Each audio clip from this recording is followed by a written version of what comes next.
Great. Well, it's about 7:45, and so that's the time that we say that we normally start. So let us begin. Welcome everybody to this call. Let me just get everything straightened away on my screen. So yeah, welcome everybody. And if more people join in, we will gladly have them. Welcome to tonight's Greening Your Presbytery call. We have a wonderful guest speaker here today, and what I hope and what I know, and I'm sure will be a wonderful conversation between the 12 of us. And I'm sure actually this smaller group might help facilitate that lively discussion. I just want to start off by saying, reminding you all of some Zoom protocols. So please be sure to mute yourselves while if you're not speaking. And feel free to put any questions that you might have in the chat box. Valerie will be speaking for an extended period of time, but afterwards we'll have a Q&A session. So if you have any questions and don't want to forget them, you can put them in the chat box, and we'll get to those once we got to that point. Let me. As a part of the introduction, especially for our new guests, let me share my screen. Let me share the purpose and strategy of today's meetings. 1 minute. So I hope you all can see that. So welcome to the Greening Your Presbytery calls. So the purpose of these meetings is to collaborate with individuals and churches to become better stewards of God's creation. And I think that is something that we can all agree upon. We're all in these greening earth care initiatives at our individual congregations or through our workplaces. The strategy that we're using to do and accomplish our purpose is to form earth care teams at the presbytery level to engage and support congregations in integrating creation care into their church's Christian witness and ministry. So I know a lot of people come to these calls from their individual churches, from their individual creation care committees, and that is perfectly fine. We love to have you, but do know that most of our conversations and speakers are here to engage on the presbytery level, though there is some overlap here and there. Let's see. Great. And yes, so I was spoiled that we won't be meeting for the summer.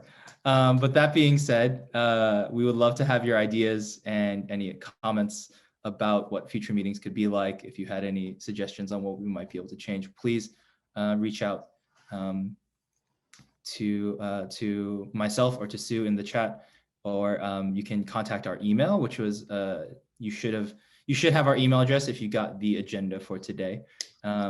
So feel free to contact us, and you can also find contact information at our website if you Google presbyteriansforearthcare.com or I think it might be .org actually. Yeah. .org, yeah, Sue knows. Anyway, so with that all said, Sue has an opening prayer for us. So. Well, it's basically, actually, it's a reading, and I got this off of our PEC website, and it's actually, I guess it's words written for a hymn written by Manley, who is on this call. In a round world, no corners to hide in, all life connected, part of the whole. God made but one earth which needs protecting. We face this challenge, we claim this goal. From space one sees a lovely blue marble, a floating speck in the star-filled sky. This was the insight told by the psalmist. We are but dust, yet seen by God's eye. Gone are the days when we could be masters, using earth's gifts for our selfish ends.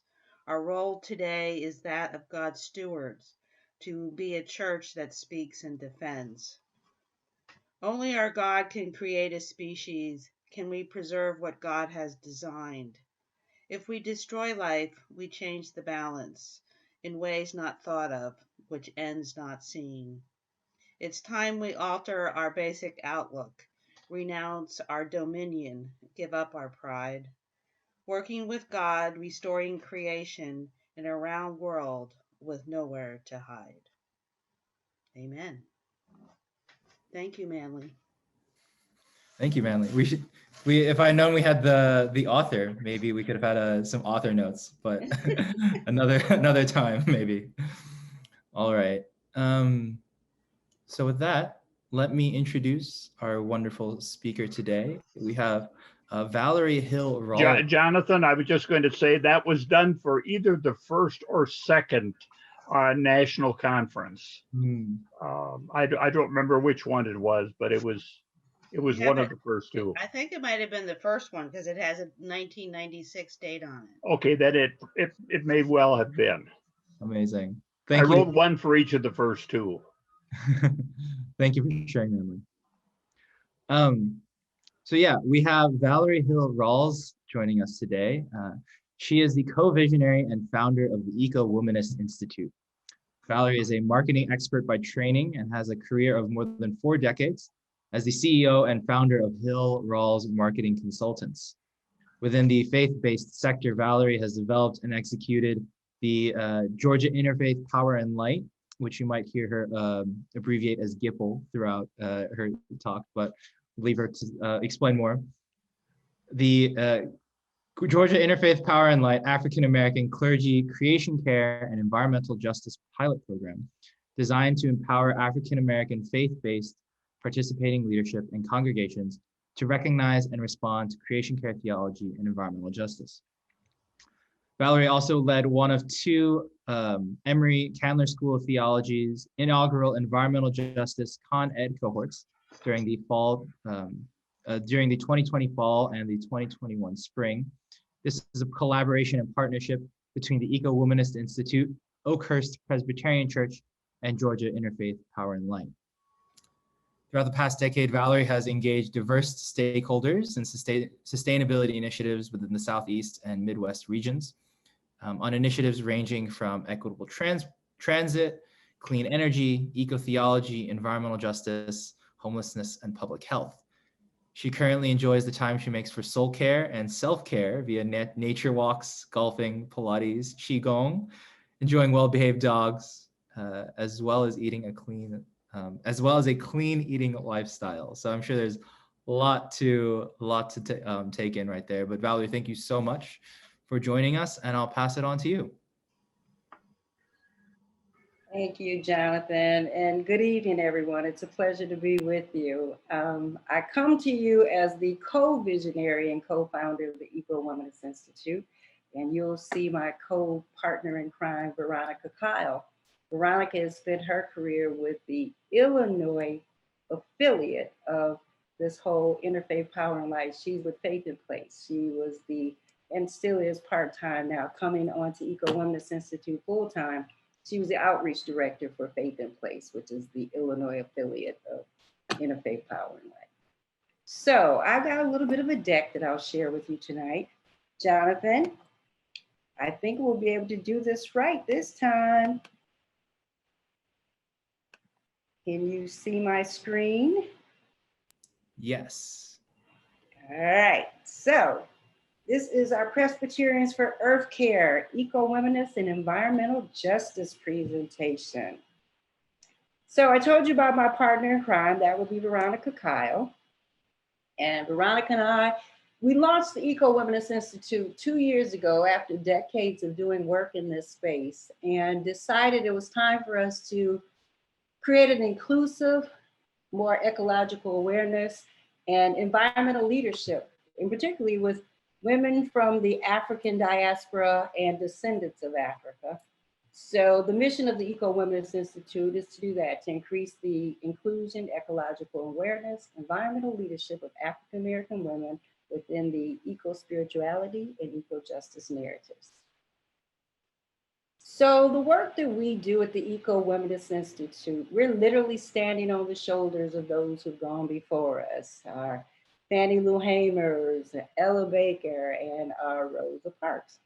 And we had the opportunity during this interesting political season, the GOTV, to actually participate. We had 10 furious days of text banking. We had 25 volunteers, women from Illinois, Georgia, Michigan, Ohio, who were willing to come in and help us to push a few more folks back to the polls.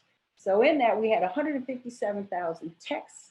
We actually had our highest volume day of about 39 texts in one day. 39,000, I'm sorry. We actually created 3 television spots, and I'm pleased to tell you that we had a 97.5% viewership. And if you'd like to hear, it takes organization, it takes dedication, it takes the willingness to stand by and do what has to be done when it has to be done. And you have to reach out to your friends who think they are making it good and get them to understand that they, as well as you and I, cannot be free in America or anywhere else where there is capitalism and imperialism to recognize that they themselves have to make the struggle and have to make the fight for freedom every day in the year, every year, until they win it. so that was the voice of Ella Baker. And Ella Baker is what we call a woman who's environmentally been in an unjust community, who's worked tirelessly, many without pay, bringing their skills, their talents, and other resources to lift their communities as they also climb above their own social ills. And so the Eco Womanist Institute, our goal is to lift as we climb. And in doing so, we're adopting the model from the late 1800s, early 1900s club women. And so we liken to be ourselves the 21st century club women. So with that being said, we're going to talk a little bit about eco-womanism and environmental justice. So what's eco-womanism? And what is the Eco Womanist Institute? So eco-womanism is an interdisciplinary approach to methods of conducting environmental justice work from a womanist lens of religious thought and womanist methodologies. Eco-womanism illustrates the importance of African and African-American women's voices and the work that we do in the environmental justice movement.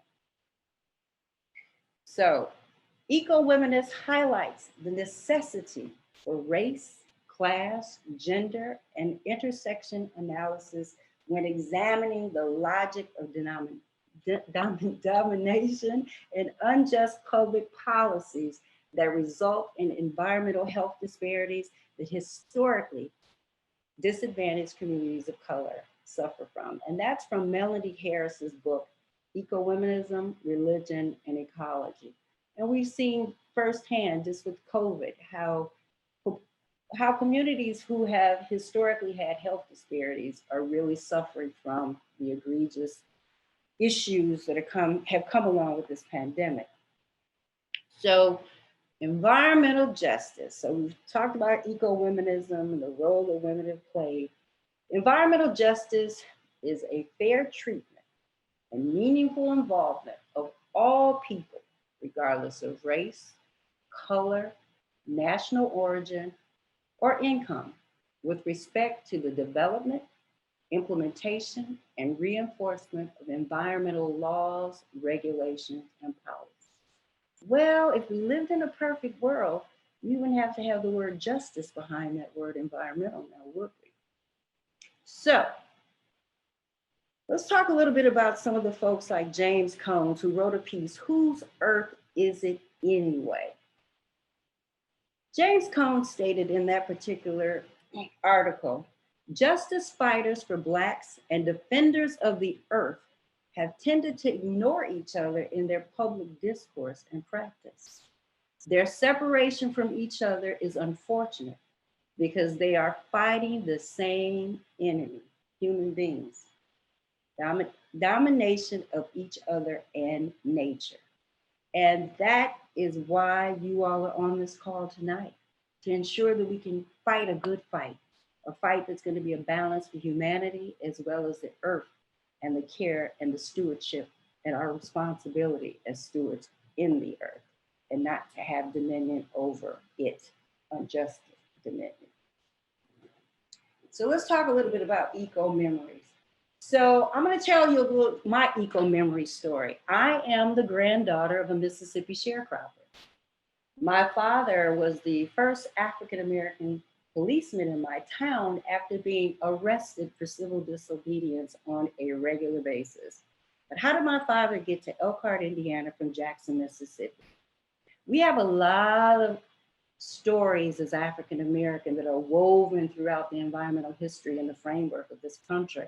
And a lot of it had to do with the migration, which took place, and how people were displaced from having to leave the nature and the land that they loved, but it was a burden and beauty at the same time. I'll share my father's story of the burden and the beauty. So my father was 16 years old when he went into the mill, which my grandmother was a domestic, and my father started going to work with her when he was about 2 years old. And he grew up with the two sons of the mill owners that were younger than him. And when it was time for them to go to the mill, my father went to the labor side of the house and the two younger boys went over to the office. The day that my father arrived at the mill, they were really glad to see him, the other men. There were two nicknames that my father had, Sugar Man and Pea Dropper. And if you knew the nickname Pea Dropper, you knew how he had gotten it by being a little mischievous boy and peeing on his sisters while they were playing in the chicken coop. But we won't go that far. But anyway, when the overseer, if you will, and I'm just using the terms of the day, found out that he was a part of this group that had been working for civil justice and social justice, he told him the next day that he came on to work that he was going to urinate on him. My father was furious. And that night, they put my father on a train at 16 years old and sent him to Detroit to his older brother so that my father's life wouldn't be taken because they knew my father was not going to stand down. So he goes to Detroit, was there less than a week, hated it. They sent him to another brother in Chicago, wasn't even there a week, hated it, but he had a sister who lived in Indiana. He fell in love with Indiana because of the green space. The green space reminded him of being home and being a little kid in Mississippi mud holes swimming around, and that's where my father decided he would stay. My father worked on the railroad. He was the first colored welder for Adams and Westlake in the history of that company. But at the same time, my father was being arrested every day for civil disobedience for inclusion into public spaces. So one day the chief of police came to arrest my father. It was a running joke, how Marsh was going to get arrested again. But this time the joke was on them. The chief of police came and asked my father to join the police force. So my father, when I was 7 years old, became one of two Black men to become a policeman. But interesting enough, my father was also an entrepreneur. And the bank that he protected would even give him a loan to buy the 5 brand new red trucks that he had for his trucking company because he wanted to hire Black men so they could take care of their families. Unfortunately, he had to go over to, but fortunately, to Shipshewana. And the Amish bank gave him the money for him to start his trucking company. So I have economic development, community development, social justice, environmental justice, in my DNA, and economic development and entrepreneurship because of my father and my mother and just the community that I was a part of. So we all have our eco memories. You have yours too, and that'll be one of the things we'll talk about later. So beyond eco memories, like I said, it's beauty that's woven into that history. And even when you look at this picture, and I put that eco memory there again because I wanted you to see this woman, even though she's standing in this cotton field, the beauty of the cotton from a distance until you have to put your hands on it. So it's the beauty and the burden at the same time. So let's talk about environmental issues and how they are intersectional. So the intersection of climate change and segregation reveals how racist banking practices banned by Congress in 52 years ago, it continues to shape how Black and lower income Americans experience the global warming. So for example, there was a study that was done in Scientific America, and they really started to take a deep dive and look at what are the intersections of a human's life cycle that environmental issues are impacting even after redlining, which is that banking practice that I mentioned, ended 52 years ago. So from affordable housing, you got redlining. Education, there's still segregation in 2022, 2021. Healthcare, we've seen it firsthand, the environmental health disparities. Also, if we start to look beyond that, we've got food sovereignty and food insecurity. We still see in this country, there are multiple levels of injustices that take place in the institutions, from housing to education, healthcare, food sovereignty, and food security, public safety. What we have found over time, that because of the redlining and where the houses have been placed by the Industrial Revolution and redlining combined, disproportionately created people's health disparities because of the polluted air. If we start to go a little bit further and we look at education, the racial segregation in public education became legal 65 years ago. But yet public schools remain largely segregated, separate and unequal, which is a profound consequence, which has profound consequences, on students, especially students of color, when you don't have access to higher ed and the resources that education brings along the way. I'm very fortunate. I tell people, we talk about white privilege, but you're looking at Black privilege at the moment. So as we continue to go down that list and we look at food sovereignty and food insecurity, that's hunger. And it's a sad state of affairs that over half a century of combating worldwide hunger and malnutrition, it is still a global issue today. One fact is access to food is often based on conditions where people don't have access to financial resources to afford healthy food. But the difference between food sovereignty and food security, food sovereignty is comprised of a diverse array of social movements, from small scale farms to large masses of land that have been passed down from generations to generations, even to indigenous people and the rights that they have in their movement. So this whole food sovereignty is really a critique of not only the theories, but also food security efforts, from policies that inform us, that model different market-based strategies for food growth, distribution, and then of access. But the interesting about food security initiatives, they accept limited, they don't even hold any justice in that space or the right to claim the ground for distribution for justice. So while food sovereignty movements are guided more by a holistic approach, the whole food sovereignty issue is becoming more involved. So in the work that I do, as a matter of fact, I sit on the board of an ecumenical food network where we're looking at land that churches have here in the Atlanta region and utilizing those land masses for food growth. In some instances, if there's a church, and we do have one, that doesn't have a lot of land and they have a lot of shade, but they have a building. So we're going to use that building for our seedlings. And then we have another church that has 10 acres. So we'll use that church for larger yields. And we have another church that has just enough room for small beds, but we've partnered all three of them together so they can create an ecumenical food system. So we have a Lutheran church, a Presbyterian church, and I believe a Methodist church, yes. So we're working on food, housing, education, healthcare, public safety. And as you can see, the way I tell my story about my life, it's all woven in the work that I do, because I'm very concerned about people having access to affordable housing, children growing up with education opportunities, making sure that they're healthy. One of the things that Jonathan mentioned is that I had 4 students in my Candler Con Ed group with the environmental justice, but I also had 2 students from Emory that were from Rawls School of Public Health. So we did a study on air pollution with one student, and I did a study of infant mortality on the next. No, I think. I'm sorry. So the faith-based sector and institutional barriers. So, how do race, religion, and environmental racism intersect currently and historically? So, Jonathan, you asked a question. There's a question for you.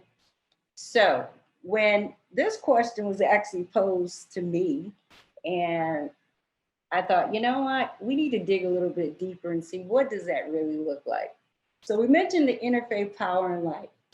Interfaith power and light inspires and mobilizes people of faith and conscience to take bold and just actions on climate. Well, what does that really mean?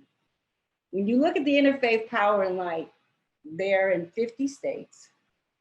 A colleague of mine, which is my partner in crime, Veronica Kyle, was the keynote speaker just last week for Interfaith Power and Light's National Conference. I've been talking all day, so please excuse me if I get a little tongue-tied. What we found last week with those 95 participants, only one was courageous enough and bold enough to admit in the state where she resides, she had not one partnership with any organization of color, even faith-based, that was doing anything to address the issues of environmental racism, environmental justice. And that was a red flag, but also an opportunity. So let's talk a little bit about Interfaith Power and Light as an example of the work that they do. So Georgia, we talked about Georgia. I'm in Atlanta, Georgia, by the way, and I'm the reverse migration. I told you that my father was from Mississippi. My mother was from Georgia. So I have Mississippi mud and Georgia red clay running through my veins. So since I've been here as the reverse migration, I came here 12 years ago. It'll be 13 in September. And what I found was what's really interesting to answer this question: how do race, religion, and environmental racism intersect currently and historically? So in 2018, Gilbert was a client of mine, and I said, you know, I think we really need to have a baseline and launch this African American clergy creation care environmental justice pilot. And the goal with that pilot really was to ensure that the participants, who were primarily, they were all African American. We had 7 different congregations representing 5 different denominations. And the goal was to help them to reflect on their relationship with God and creation, increasing their biblical ecological intelligence, to conduct creation-wise audits. So we literally looked at all of the churches, created an audit system to help them reduce their operating costs, and I heard earlier, greenhouse gas emissions, and also to develop green teams, to take action on an integrated approach to creation care and environmental justice, to help those ministry teams to address some of the local issues surrounding their church. And then we talked about a partnering system where they could buddy. So I'll give you an example of 2 churches. So we had one church that was closer to Metro Atlanta, downtown. It was predominantly African American, that had been in a neighborhood that started to be gentrified. But there was no engagement with those new neighbors coming in and out of the community. So we had another church that was over in an area that had a 24/7, 365 truck stop across the street from the church. The church had such bad air that they couldn't even grow any food if they wanted to, even in raised beds. So we partnered those 2 churches. And then the other church that created the gardens, they could attract their new neighbors to come and hang out with them. So we were trying to address the gentrification issue and not having a partnership with the new neighbors, and then to help the folks that had to deal with the pollution have a place to grow food. And in that buddy system, we saw them be able to address the lack of food where they had poor air quality, use food as a tool for creating new partnerships within their community. So through that pilot, we were able to help even the Interfaith Power and Light see these are opportunities. And I bet as soon as I finished speaking and we start to talk about some of the different opportunities, and we heard our dear sister from Michigan talk about some of the things that they're doing in their congregation, it's just a matter of being creative And don't be afraid to try something you haven't done before. That's what makes it fun and interesting. So I'm going to stop talking right now. Ask if you have any questions, comments, or concerns, because I could go and talk about this all night long, but I don't want to stay on my soapbox. And I did pretty good because I didn't get on it actually. So Jonathan, I'm going to stop sharing for now. That would be me, Valerie Hill Rawls. Feel free to contact me at valerie@ecowomenness.org, and it would be my pleasure to continue our conversation. Jonathan, did I stay on my time frame? Yes, you did. Thank you so much, Valerie. I really appreciated the great conversation, or the great presentation, and all like the history and background. Yeah, so let's open this up to a general time of Q&A. And if anyone has any burning questions, but please keep those in mind. But there are two questions that came up in the chat that I wanted to address, just so that since they're there. So Rick asked, what are some of the current discussions about reparations? And I think that came up on the slide where you had the way, like where in the current environmental issues like food sovereignty, housing, and things like that. But Rick, if you wanted to, I guess, unmute and further ask your question, if you like, feel free. Please do.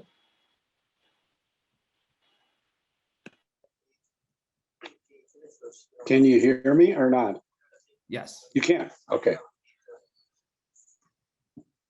Well, the question just refers to, I know that there is discussion, I think mostly at the municipal level.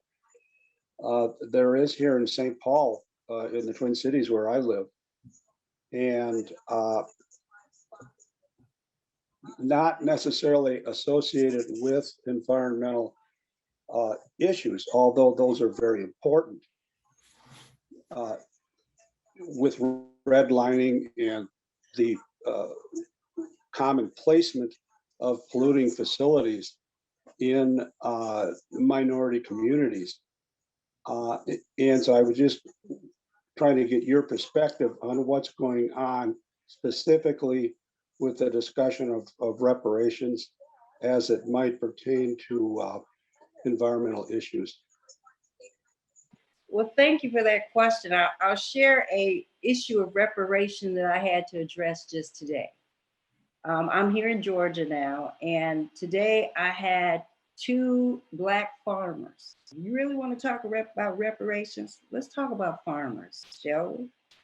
So these 2 Black farmers in South Georgia both had to go to capital markets because the USDA's extension office would only give them so much and not enough to truly operate their land, right? So they went to capital markets, had to deal with the capital markets. The Georgia, I won't name the organization, there's a particular organization affiliated with the USDA. So when you talk about the municipal level, this goes all the way up to the federal level as well, because the USDA participated in these acts. So over time, these gentlemen, because they had to go to capital markets and they also had some USDA resources, the USDA had a couple rogue individuals who were calling in their loans unnecessarily. But as soon as those loans got called in, their friends were standing right there to take their land. So that has happened and continues to happen historically, and it's happening today. Myself and 2 other attorneys, attorney I'm not, but I have colleagues that are looking at really uncovering these egregious atrocities that have happened over time, because the chicken and pretty much the fox has been in the hen house for a very long time. So I'm looking at reparations right now for Black farmers, because the recent farm bill that they have, it does have a debt relief built into it, but it doesn't have one for capital markets through discriminatory practices, because the USDA, they had to go to capital markets with higher interest rates. And so that's the work that I'm doing right now in regards to reparations. You have to choose where you're going to put your stake in the ground, because it's such a broad issue. You just mentioned how you have communities that historically, because of the Industrial Revolution, because of the migration, were placed through the red line and in those spaces where the pollutants and all the toxins took place.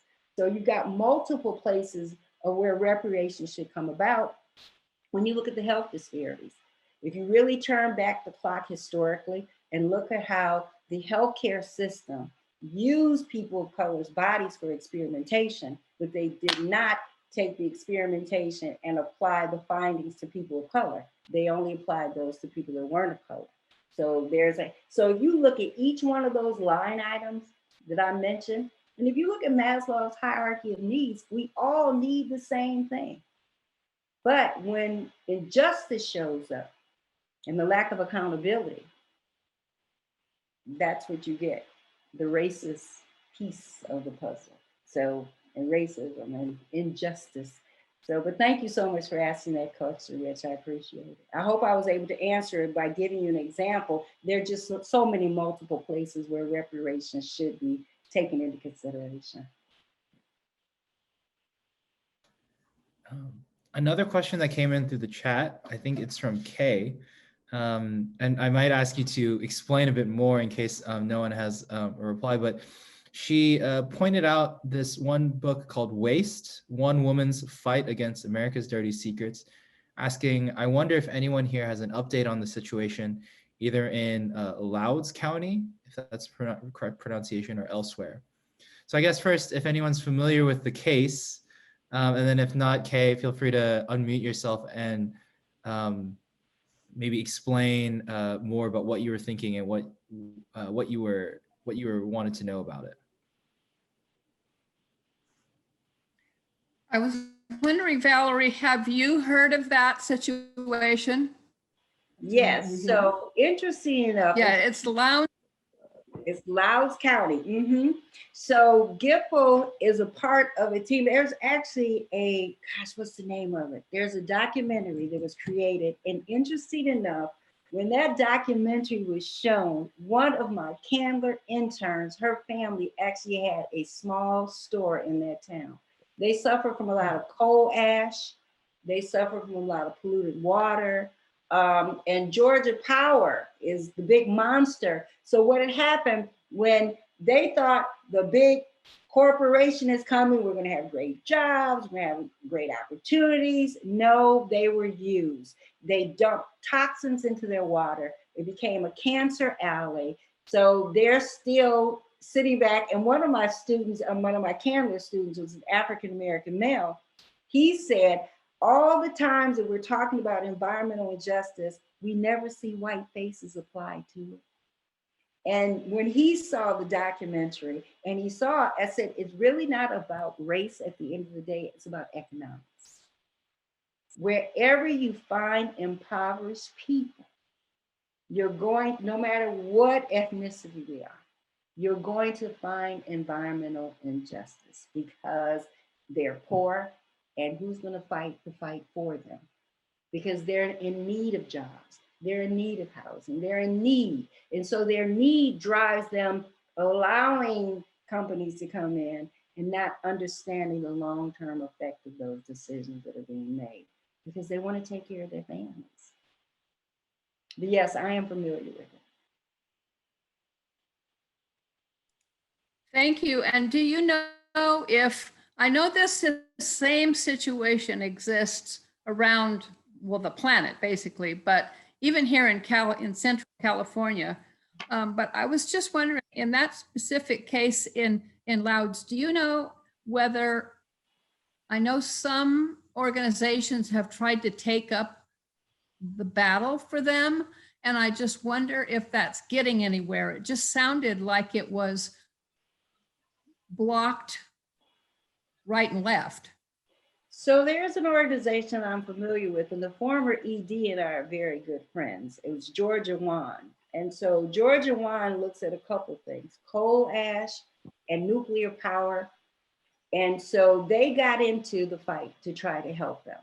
But you know, at the end of the day, you still have, it's so interesting to see the residents, in spite of seeing all the things that have happened to their neighbors, you have some folks that still, and namely men, my brothers, I'm not calling you out, but it's namely men who have really put a stake in the ground and they will fight to keep them there. And I understand that men need to take care of their family, but you also need to be cognizant of the fact that the companies that you've gotten in bed with are killing your families too.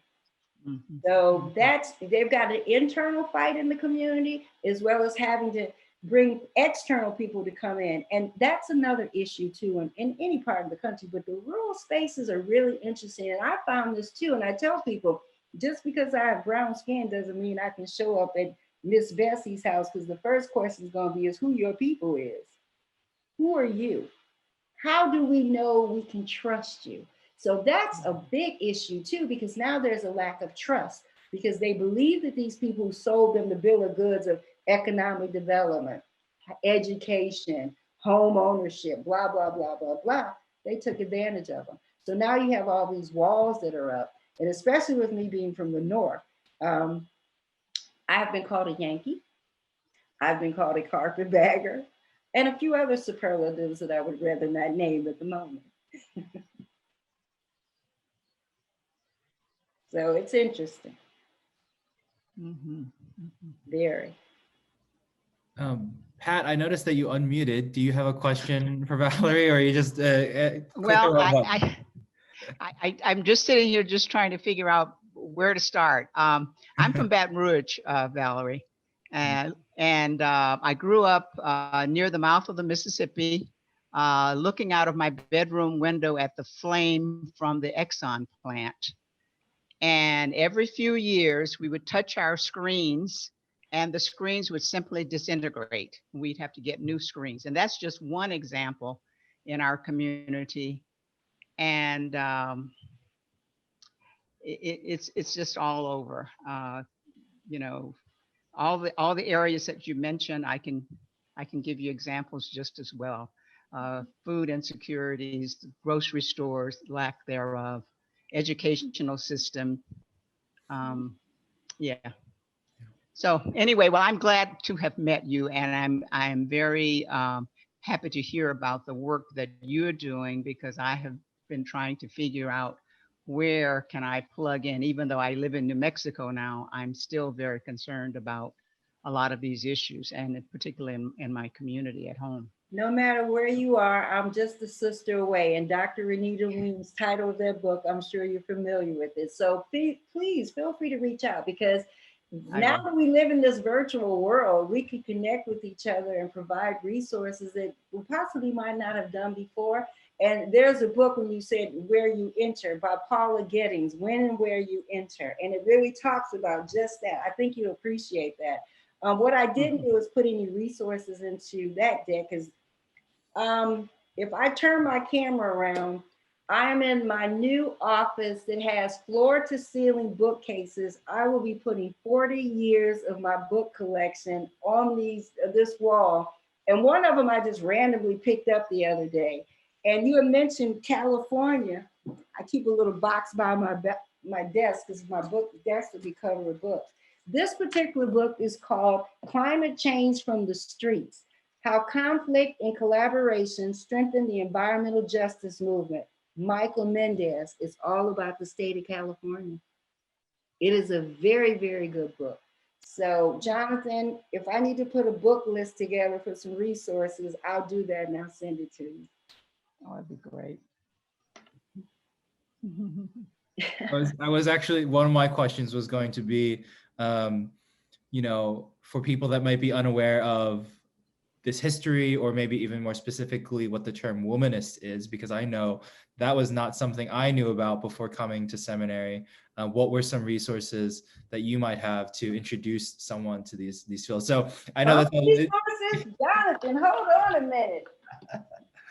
Wait a minute, these are the ones that I just keep on my desk nearby. Oh. So I have Womanist Theology, Womanism, the Womanist Theological Ethics, Sisters in the Wilderness, Womanist Reader. So which one would you like, Jonathan? I'll just put a nice little list together for you.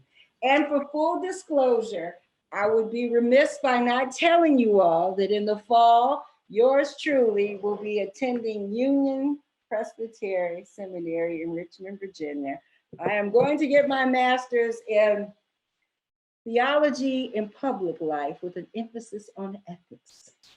So I start in September. Welcome to the seminary club.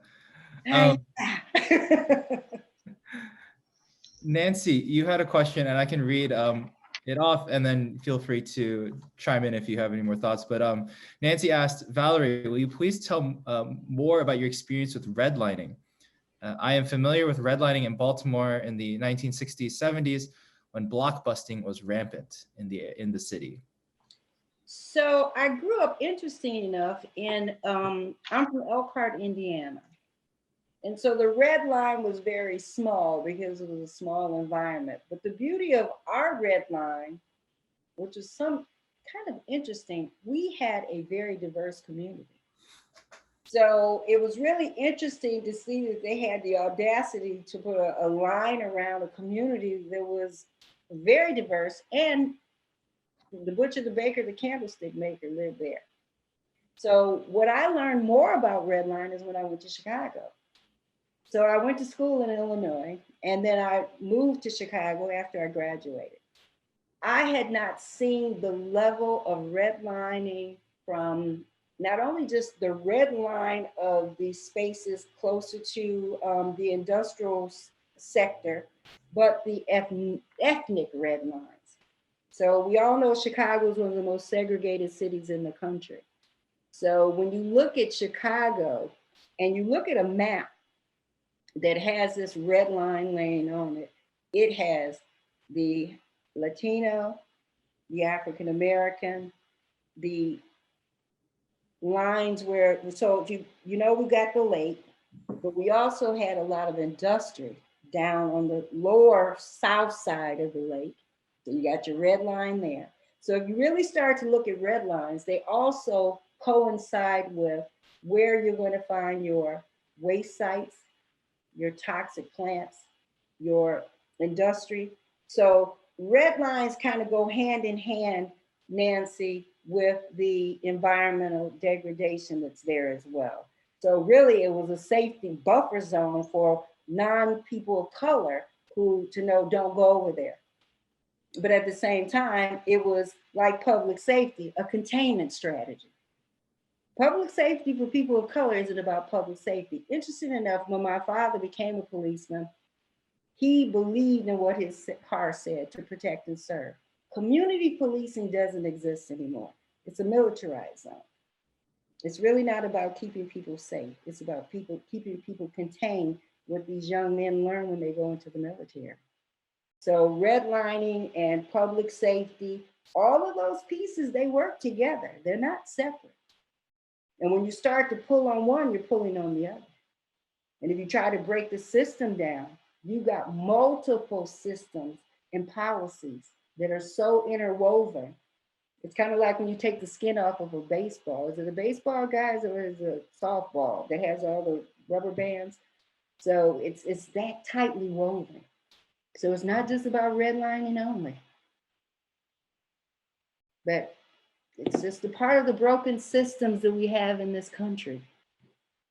And I will share this with you guys. I'm on a Monday night call. It has been, we started with the class system, and then we moved from class to the Greats of Rap. You talk about that book paralleling everything that's going on right now. People talk about Steinbeck being this literary genius. It's racist. If you take the time to read that book now, even if you see what they're doing with migrant workers, they're doing that now. In the story, they took them from a penny, or from 5 cents to 4 cents. Isn't that about minimum wage? In the story, there was a gentleman, we're at a chapter now, who lost his life because he was trying to fight for justice, and they killed him. So last week, we had a visual of all these images from the 1930s with the Dust Bowl. And, you know, we know those iconic shots. And one young white male, and I love Brady, he's over at Candler now getting his master's. He and his lovely wife, they're about 20, maybe 30, maybe not, 29. Brady said, I'm sure if that was a Black woman and her children, she would not have been lifted up as this poor, helpless soul who needs assistance. So and then my thing was, we need to show some Gordon Parks pictures from the 1930s going forward, because, our sister's like, there's another world out there.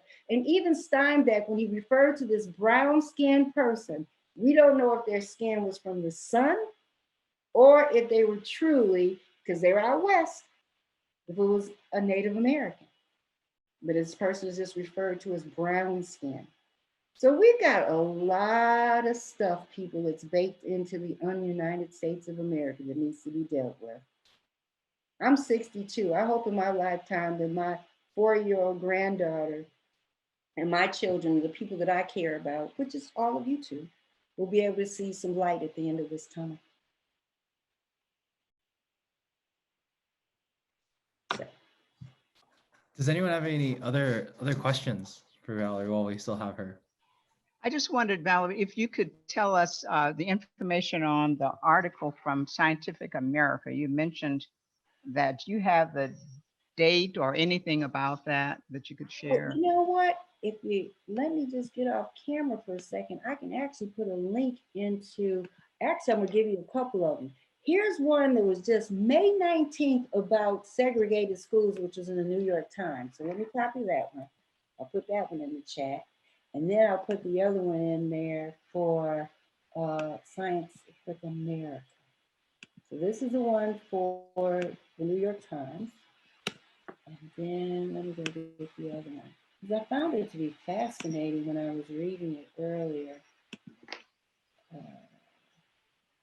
Yep, here it is. And this one talks about past racist redlining practices increase climate burden on minority neighborhoods. That's why I was so fascinated by that one. So let me send you this. I'll put this link in the chat too. Let me see now. One second. Let me put that away. My family loves me, but I think sometimes I can get on that soapbox and stay too long. I have a cousin who isn't a reader, and I'm an avid reader. She'll call me and say, okay, so what are you reading now? I'm like, you need to pick up a book yourself every now and then. There you go. So there's the one. Thank you. You're welcome. Probably should have put a space between them, but yeah. So yeah, so you got one on education and the other one about redlining and climate change. Valerie, you're going to be going to Union and Richmond. Who's the successor now to Katie Cannon at Union? Oh, Manly. Can there ever be a successor, right? I'm a huge. I know that, but who's doing the kinds of things? I knew Katie. I knew Katie for years, so I mean. Well, interesting enough, it's a young lady out of Chicago. Her name is Reverend Melanie Jones. And Manly, this is between me and you, don't tell anybody. When the young lady got the call to take on that position, some of us older people, like, where's this kid going? And there was always this emphasis on what Alice Walker said about womanism. Like, can you bring Katie and Dolores and Emily Towns and Marcia Riggs? Can you talk about them?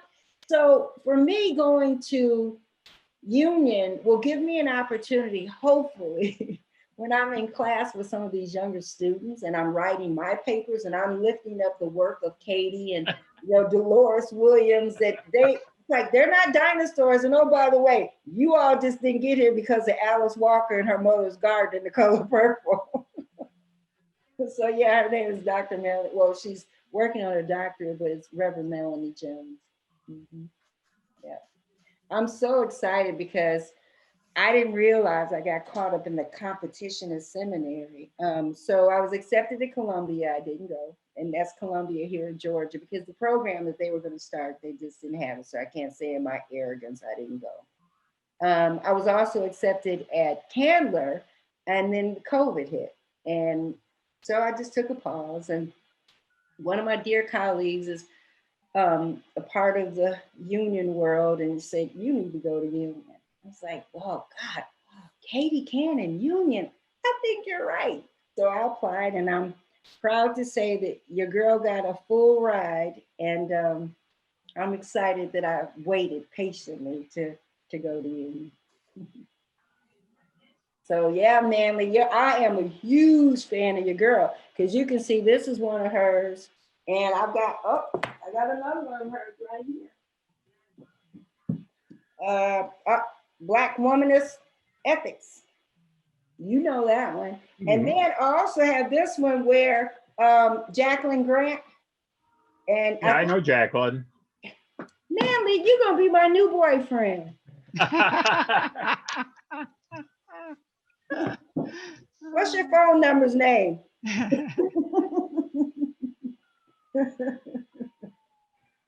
So Jonathan, I told you this was gonna be fun. I'm having a great time. I hope I think others are as well. But I think just because it's a smaller group, we can forego the breakout room question. So again, please, people, if anyone has any questions for Valerie or we have her, please feel free to ask. Jonathan, this is probably to you. I'm wondering if there will be a recording of her speech that we can get. Yes.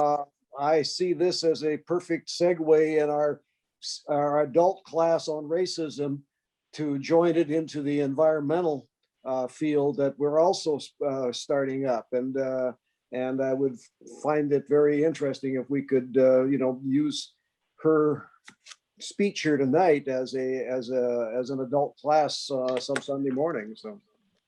Yes. So this meeting is being recorded right now, and per usual, we'll be uploading this onto the YouTube page, Presbyterians for Earth Care. If you go onto YouTube and go there are recordings of at least the past 3 calls. So all of those conversations are recorded there as well. And then this one as well. So for all of you who might have been scrambling to write down her email or those book recommendations, they'll be preserved on there so you can go through, and I'll try to kind of mark roughly where those parts are so that you're not scanning through a super long video. And if Yeah, John, it'd be helpful to give if us you need any content from the deck, I'll share it. But Jim, let me say to you that there is an amazing pastor, which is Reverend Amantha Barbie here in Decatur, who is from Charlotte, who truly is a reflection of what clergy should be when it comes to social and environmental justice and racism. And we're actually partnering with her to do some work around anti-bias and anti-racism training. I have a group of women that I'm a part of. It's about almost 50 of us, and we come from all over the country. I'm literally sending a survey out to see if they would want to participate. We've got sisters from Native American sisters, Latino sisters, we've got African American, we have African, we have Asian, and I really want to see them bring this type of knowledge to their leadership. Because we really, women, we hold up the sky, you guys know it. And if we just come together as a collective body of girls, girls rule the world. You guys think it's a man's world, but it's really not.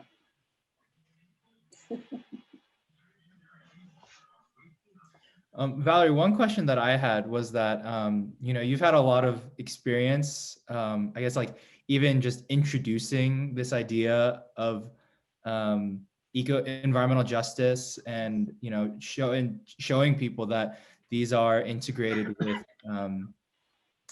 religious history and church history and structural oppressions and all those things. I was wondering if you had any experience of like when, because I think the hope is that we'll all take this information and reflect on it and do something about it in our own communities. So do you have any experiences of when that like might have gone very well and when that might have gone poorly? Because I think for a lot of people, they come off these calls and a common thing is, like, what's the next step? And so I'm wondering about, for some of our guests, like Jim, and he's talking about his adult education class. one of the questions might be, what's the next step? So with that kind of in mind, do you mind sharing your any thoughts or experiences about churches in particular taking this idea and finding that next step? So one of the things that I think that churches need to do better, and I'm talking about all churches, not just denominations. We all claim to be followers of Jesus Christ, and we believe in what thus saith the Lord. Open up your hearts and your minds to work with other people, because guess what? You're perceived as the other too. I think that's where your projects fall apart, because you're addressing an issue which you might not really know as much as you think you know. And those who you're attempting to do the good work, you're doing more harm than good. I mean, we know about toxic charity. So just make sure that when you're stepping into a space, be mindful of your cultural competency or lack thereof. Let's just start there. I'm not going to talk about a project. I want to talk about how you engage with other people, other denominations, other faith traditions. And that's another thing. Get out of your faith tradition silo and create some new pipelines. You know, hang out with some Buddhists, hang out with some Hindus. Boom. Magic happens when these silos become pipelines. Create some new spheres of influence. Boom. Magic happens when you hit that sweet spot. Be open to that first. Don't be so quick to run to do a project. Projects come, projects go. Some are good, some are bad. I try to make sure mine are all good because I'm just that tenacious and work that hard to make sure that they do. Don't think about a project. Do some internal work first before you start running to do good. Because sometimes if you don't do that work first, you're going to do some harm. And it's just like with systems thinking.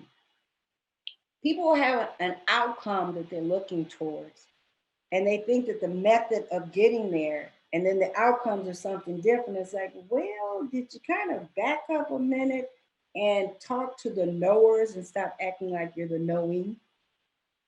That's the first part. So if you think of a project, think of the people that you need at the table. This is where the rubber meets the road. Who did you invite? And who did you exclude? That's, for me, Jonathan, the first place to start when you think about how do we do a project or where are we going with this. First of all, it's no different if you're going on a trip. Where are you going? How are you going to go? What mode of transportation? How much is it going to cost? Where are you going to stay? How long are you going to be there? Who are the people you're going to encounter? Just go on this journey, but do it in a very thoughtful, compassionate way. Don't think that you're coming in and you know everything when in all actuality, none of us know everything. But if you take the time to kind of survey the landscape a little bit slower, don't be so rushed to be a do-gooder, because you're doing good might get your butt in trouble. So for me, it starts with, okay, we got this idea. Who do we need here to help us inform how we do this to our best ability? And not with our blinders on, thinking we know our path forward because we didn't look to people to the left or people to the right to help us. Be open to some new partnerships. And that's where the real opportunity shows up, is when you allow yourself to hear the voices and the lifestyles and the lived experiences of others. And then you'll find a lot of similarities along the way. And it'll make it easier for you to work together. I'm looking over and reading a note from Diane. Hi, Diane. So you started a new worshiping community with a group of 6 women, and you're with them. We wrote our grant on being open and working. Can I ask, how did it go? Did you get the money? The second time we submitted the grant. The first time we submitted it, it was basically read by one person on the committee in the National New Worshiping Communities group. She wasn't too keen about some of our ideas. So we failed the first time. We rewrote it just very similarly, but we were able to get this wonderfully beautiful open transitional minister from St. Louis who read it in our second rewrite. And she said, yeah, let's go for it. So we are, we're new and fresh and enjoying our new sprouting and new way of being. And we are partnering with our presbytery, not our church. Most new worshiping communities, of course, are with their church, but we're with our presbytery, partially for the same reason. Yeah, just Well, a and little see, bit. being creative, and having a second set of eyes got you the resources. So it was good content. You just probably needed to massage it a little bit. One of the things that I didn't say about Eco Womenist Institute, we have programming that ranges from, and oh, by the way, we're only 2 years old. So when I tell you at the speed of God that we've been moving, we have a fellowship program where the former chief sustainability officer for the city of Atlanta is leading a cohort of 10 women, and they're all in the environmental sector. Some of them are new startups. Some of them have been in business maybe 3 to 5 years. And what happened with that, we noticed that there were women in that space, but they didn't have anyone, a former chief sustainability officer from the city of Atlanta or a major city, to help navigate and show them how opportunities from public, private, philanthropic, and faith-based sector opportunities lie. So we got that program. We have another one called Mom and Me, which is mothers of color and their children, and programming for their children in nature. We have another one that is just getting started, yours truly, because of coming out of the GOTV programming, the question was posed to me, what do you want to do next? Or what are you going to do next? You got all these great folks' attention, 121 zip codes, 39 counties, they now know you exist. What's next? What's next is we're going to do an energy burden analysis. We got about 20 different indicators that we're going to look at the energy burden issue the people in the rural sector, particularly African-American people, face. We're going to take that data, and I'm creating what's called the Black Belt Hub. It's a platform that we're creating that'll allow us to bring that data to the community. And we've got 4 pilot cities down in South Georgia that we're going to use them as models. So if you live in any of these 4 cities, you'll see what your energy burden looks like compared to the national average. So we're doing that. I am a big proponent of public policy because policy shifts things, changes things, and creates things good, better, and different. My colleague, Veronica, that's my soul care, self-care sister. So we have some, she's literally getting going to school too, and we're looking at nature therapy and how we can look at some of the shocks and stresses that women of color have faced and give them an understanding. Nature can nurture you. Historically, because my dear sister just said, we had to change our screens because they're disintegrating, but we can also see out in the distance why. So we've got some women here. Let me give you this example of retaliation that takes place in Georgia. We're kind of like the Loudoun County situation. So there's a town in Georgia, I'm not going to name it for now, but this town, well, if I tell you what's on it, there are 4 nuclear power plants. 2 that were the first initial ones 40 years ago, 2 that are coming online way over budget. And the land that those 4 nuclear power plants sit on, the land belonged to a Black family. The daughter of the man who owned the land, which is his father's land, she started to try to get help to try to reclaim some of it because they keep creeping, taking everything through eminent domain. This woman was retired. They threatened to stop her Social Security. They disconnected her utilities and said, what else do you want us to do next to make you be quiet? That just happened since I've been here in Georgia, maybe about 5 years ago. So the further you get away from the urban pockets and people are trying to fight these issues that are unseen and unheard, they have to deal with the retaliation that comes along with them. So if we are going to be about stewardship, it's not just where you live in that urban sector. They're rural. If you got some partnerships with some rural churches, I would suggest that you start one and grow the ones that you have and grow some more. Because what we're doing right now, because all right, what's the next? So after I finished with my Candler students, what we did, we put a program together with the students to have a ecumenical, woman of color, environmental justice program. We had 85 women that were invited. We're doing another one May 6th. The students have already graduated, but May 26th, they're coming back again. And we're going to take these women through the auditing process, the education process, so they can take it back to their congregations. And the vast majority of them are from the Black Belt. They're not Metro Atlanta. Because people forget, we all pretty much sitting here, we're all rural urban people.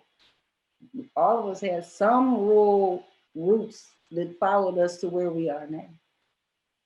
So just kind of think about the people that you don't think about. Be open to new partnerships, new opportunities. My phone rings all the time and I very rarely say no. That's another problem that I have, but we'll talk about that later. I have a therapist, she's helping me with that. So yeah, just have fun with it. Be human. Be who God created you to be. Don't be what the systems have forced you to become. That's all I got, Jonathan. I was going to say, well, we're very thankful that you didn't say no to us. So we're glad to have you. It's 5 to 9. So does anyone have any last questions, comments, burning things to ask Valerie to share with her? Nice picture, Dennis, because I haven't seen your face. Maybe they have, but that's a nice picture. This is Hillary. I have our video off because our connection is unstable. Mm-hmm. But I just wanted to add on to what Valerie said about listening and sort of expanding your awareness of who's out there and who you should be talking to and involving. I work with what's called the Land Trust, which is a conservation organization. And we're currently working to open about a 1,500 acre piece of property up to the public for recreation and outdoor discovery and so forth. And part of it is the design of this new parking lot and trailhead area that's going to be sort of the welcome plaza for the property. And we were having all this trouble sort of figuring out how to arrange things, you know, signage and restrooms and ADA parking and so forth. And so just this week, we met with an Access for All advisory group, just this lovely group of people. And we reviewed the design in detail with them. And they just said a few things like, well, you know, instead of sort of having the picnic areas for the people who need to be in a wheelchair, you know, sort of off over here by the parking and everybody else out there, just make it more inclusive, put a little trail out there. It was like, duh. And, you know, just by hearing those perspectives and again, being reminded, don't try to add it on at the end, you know, get them involved right at the get-go. But at any rate, it suddenly opened up all these wonderful design possibilities that would make it so much more pleasant for everyone. And, you know, just the flow of movement and ability to get to the signage and, you know, all those things. So I really hear you about that, Valerie. You know, we're working hard at it in the organization that I'm with. By the way, that property has also been renamed Patwino Washla Kadoidihi for the Yotadihi Winton Nation and the Putwin people, that it's their ancestral home. So we're working with them too. Congratulations. See, it's really simple. Just hearing what other people need. Now you create it's like a symphony. If you go to the symphony and some of the instruments are playing or just aren't even on stage, it's like, is this really the symphony? What happened to the oboes? What happened to the cellos? They don't have any clarinets. So then you don't hear the rhythm and you don't get that feeling that you get when you're at the symphony. So just make sure that you have all the instruments at the table so you can get the sound that you're looking for.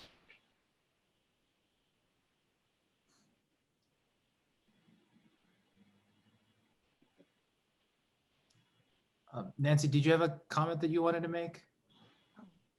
Thank you so much, Jonathan. Yes, I would like to, and it's an appreciation, Jonathan, of your work with the group, particularly this year. It has been a pleasure to have you serving both as a moderator and planning strategy and meetings. It has added a great deal to our group. And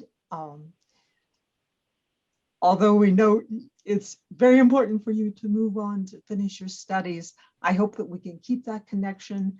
And as you go, please take our appreciation and enjoyment and appreciation of your talents and your skills and all that you've contributed to this group.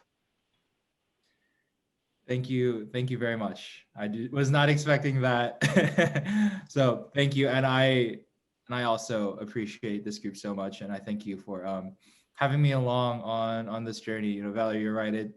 It's all a journey. Sometimes we know where we're going. Sometimes we don't know where we're going, or we take a side trip to because something comes up on the exit on the highway and we want to take a look. And I think that's part of the beauty, is just like you said, having that open mind and enjoying the road while you got it. So thank you very much for that, Nancy. I do appreciate it. The very best to you. Well, if that's the case, Valerie, thank you so much for spending your time with us this evening. Thank you all as well for joining us on this Tuesday evening. Like I said at the beginning, this is unfortunately our last call. We're going to take a little summer break. So be on the lookout in your email inboxes for when this program restarts, what PEC might be up to over the summer and into the fall. And then again, like I said, within the week, be on the lookout on our YouTube page where we'll have an edited version of this conversation, and you can take down the notes of all the things that Valerie recommended. And her email is in the chat box if anyone wants to take that down really quickly.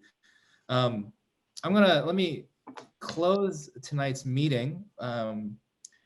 It's a poem by an author named Matthew Olsman, but it's titled Prayer Near Farm by Black Mountain, North Carolina, 11:36 p.m. early May. And so with this poem, let us close. So, Our Father who art in heaven, and also the centipede grass and the creek and the engine that warbles roadside. Thank you for the black silhouette of mountains, deep black against the regular black of the night. Thank you for the field between me and them, even though I cannot see it. And thank you for the ability to imagine what cannot be seen.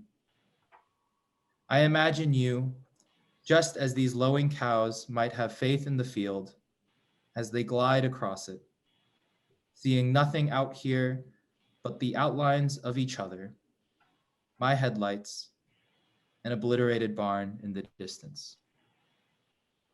So thank you all. I hope you have a wonderful rest of your evening, and hope to see you again. Night. Go well and safely. The Lord be with you. And also with you. Have a wonderful evening, everybody.